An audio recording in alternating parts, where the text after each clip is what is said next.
Ассаламу алейкум, хурматлы дуслар. Предлагаем вашему вниманию очередной фрагмент из серии книг «След татар в мировой истории». Лицо казанской национальности. Олег Лундстрем. Инженер, свихнувшийся на джазе. За кадром звучит произведение «Легенда о Сюембеке» в обработке оркестра Олега Лундстрема. Как много в нашей жизни значит случай. Кто бы мог подумать, что, покупая в Харбине пластинку с музыкальной пьесой Дюка Эллингтона, 14-летний Олег выбрал свою судьбу. Вряд ли кто из его близких предполагал, что мальчик станет всемирно известным музыкантом, причем в таком экзотическом для российской культуры направлении, как джаз. Да, в доме Леонида Францевича Лундстрема, как в каждой интеллигентной семье, часто звучала музыка. Бах, Бетховен, Чайковский. Олег с детства играл на скрипке, но прочили ему совершенно иное будущее. Родился Олег в Чите в 1916 году, но когда ему было 5 лет, отца Леонида Францевича пригласили на работу в Харбин на Китайско-Восточную железную дорогу, КВЖД, находившуюся в концессии у России. Олег готовился стать инженером. Он им, кстати, и стал, получив во время Второй мировой войны диплом архитектора во французском высшем техническом центре. Его прадед, заведовавший лесным хозяйством в Забайкалье, был чистокровным шведом. Отсюда такая фамилия – Лундстрем. Дюка Эллингтона за пределами США тогда знали плохо, и на его пластинку в музыкальном магазине Олег наткнулся случайно. Пьеса называлась «Дорогой старый юг». Она произвела на подростка такое впечатление, что он на всю жизнь заболел джазом. Вскоре с друзьями Олег создает свой джазовый оркестр, который быстро завоевывает популярность в Харбине, а потом и в Шанхае, куда переезжает семья Леонида Францевича. О том, какую известность приобрел Олег, говорит хотя бы такой факт. Его джаз-бенд накануне японской оккупации Маньчжурии играл на последнем балу правителя Пуи. Пресса писала о Лундстреме как о короле джаза Дальнего Востока, а позже, после возвращения в Советский Союз, его назовут королем советского джаза. В 1936 году музыкант услышал в Шанхае песенку «Капитана», и ему пришла идея исполнять в джазовой обработке советские песни. Он делает аранжировки. Песни о капитане Дунаевского, «Чужие города» Вертинского, «Катюша» Блантера. Позже в Казани он попытается перекладывать на джаз и татарскую музыку, и это у него получится совсем неплохо, даже, можно сказать, отлично. В Казань Олег Лундстрем приехал в 1947 году. И не один, а вместе с членами музыкальной группы, с их семьями. Почему выбор пал на Казань? В Москву и Ленинград попасть было трудно. К советским специалистам, работавшим на КВЖД, органы относились с недоверием. Но приезду в Казань не препятствовали. А здесь музыканты могли получить профессиональное образование, недостаток которого они стали все острее ощущать. Планы были, конечно, наполеоновские, и поначалу все складывалось как нельзя лучше. Планировалось, что приехавшие музыканты создадут государственный джазовый оркестр Татарской АСР. Советская власть не сразу определила свое отношение к джазу. Что это? Музыка толстых буржуев? Или культура угнетенного и потому идеологически близкого негритянского народа? Твердо устоявшегося мнения на сей счет не было. Все расставило по своим местам постановление ЦК КПСС.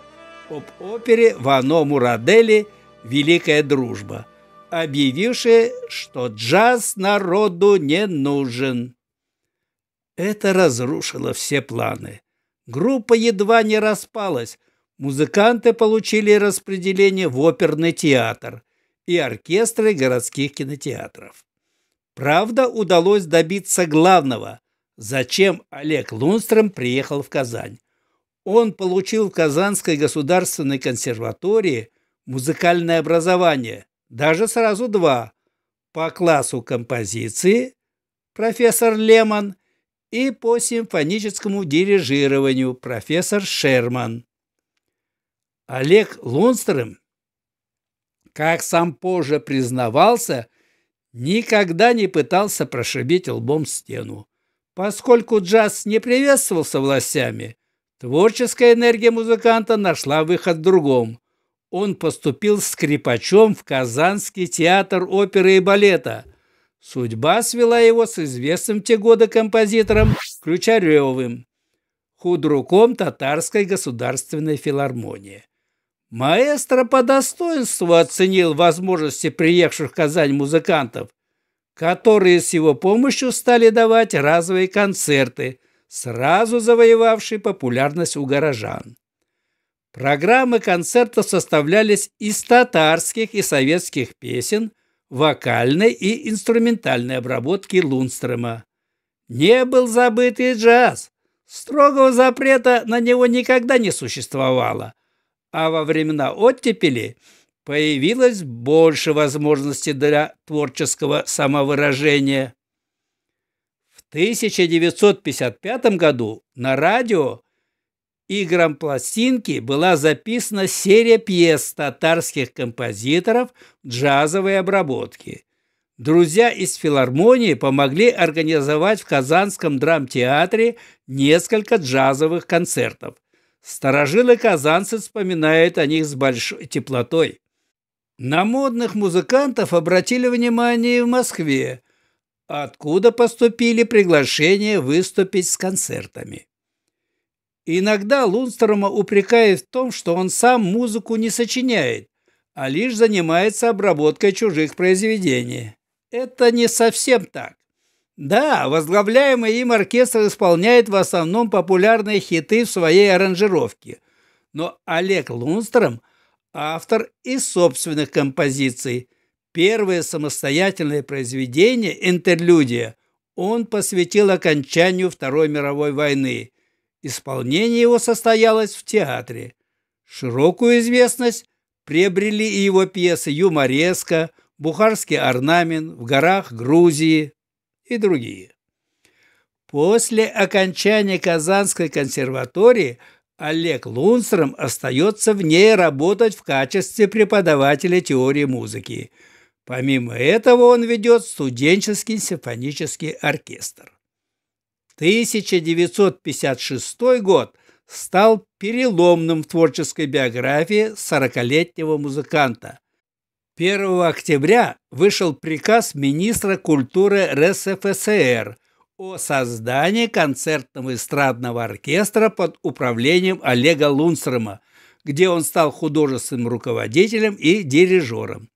Сначала оркестр входил в систему ВККО, а потом Росконцерта.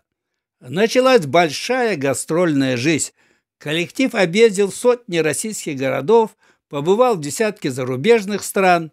На студии «Мелодия» записываются долгоиграющие пластинки с пьесами как отечественных, так и зарубежных композиторов. Так к музыканту приходит слава. Профессор Олег Лундстрем – народный артист СССР, доктор Международной академии Сан-Марино, лауреат премии «Овация» 1996 год, награжден орденом за заслуги перед Отечеством. Последние годы оркестр исполнял инструментально-джазовую музыку. Через школу Лундстрема прошли известные певицы Алла Пугачева, Ирина Понаровская, Ирина Оттьева. Оркестр под управлением Олега Лундстрема уникален во многих отношениях. Его возглавлял старейший музыкант. Больше никого из шанханской группы тогда уже не было в живых. Есть еще один почтенный коллектив в мире – оркестр Каунта Бейси, но он был создан на год позднее.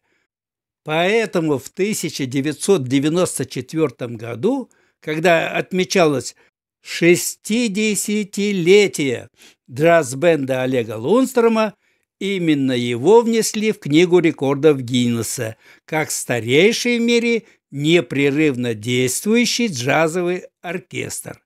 И еще одно достижение. В 1998 году он стал первым джазовым коллективом, выступившим в Большом зале Московской консерватории. Спасибо, что досмотрели видео до конца. Следите за нашими выпусками. Продолжение следует. Давамы бар.